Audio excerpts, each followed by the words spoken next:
and stare at you for hours, caressing you with my eyes, savouring what naked vulnerability and exposure would do to you. My fantasies about you plague my every working hour. They screw up my work, but I don't care. My only comfort is imagining that similar fantasies might obsess you too. I dream about you dreaming about my cock, picturing it and speculating about it, imagining how it would feel in your hand or your cunt. And it's not such a bad one, dearest Gwendolynne, as cocks go. In fact, when I'm thinking about you, it can get pretty spectacular.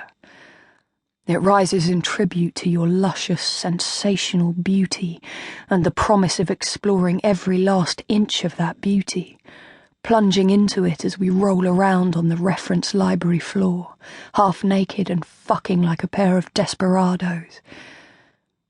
And yes, my glorious, erotic queen of the library, it won't surprise you that I've been masturbating like a maniac lately, thinking of you.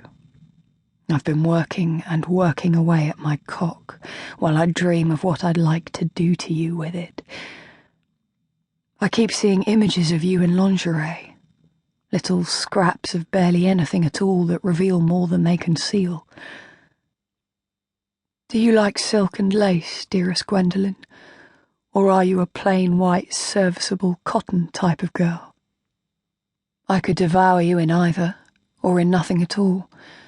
But you know what we lustful, raving perverts are like. We fritter away hours of our lives speculating on what kind of bra and panties the women we long for wear.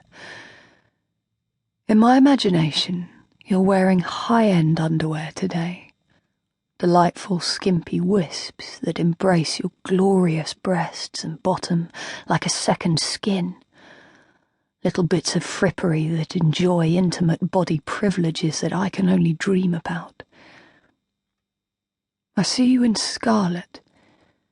Not any plain old red, but a deep, rich, singing colour. The colour of a fine vintage wine, or a rare and precious ruby.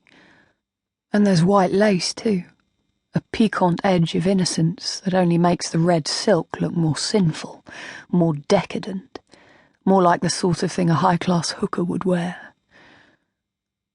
Yesterday, in the library, you were wearing a pretty navy blue shirt and a trim denim skirt that showed off your sumptuous arse to perfection.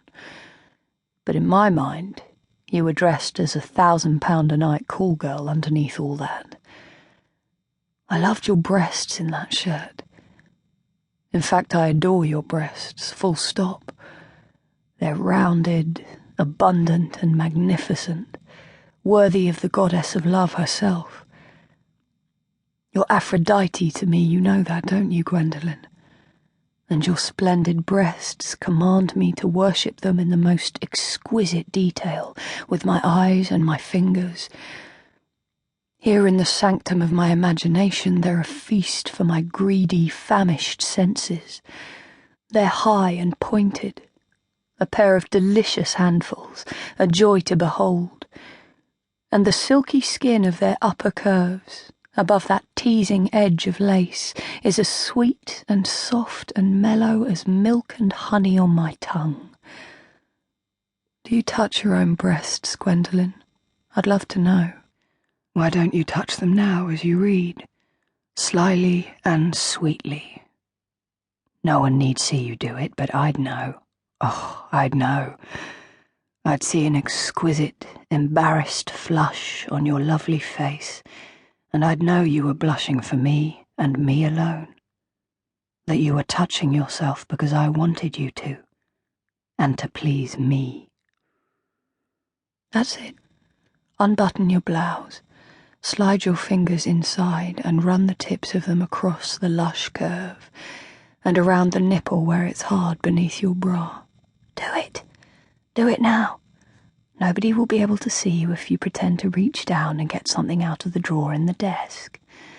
It'll just be our private sex act, the first gambit in our game.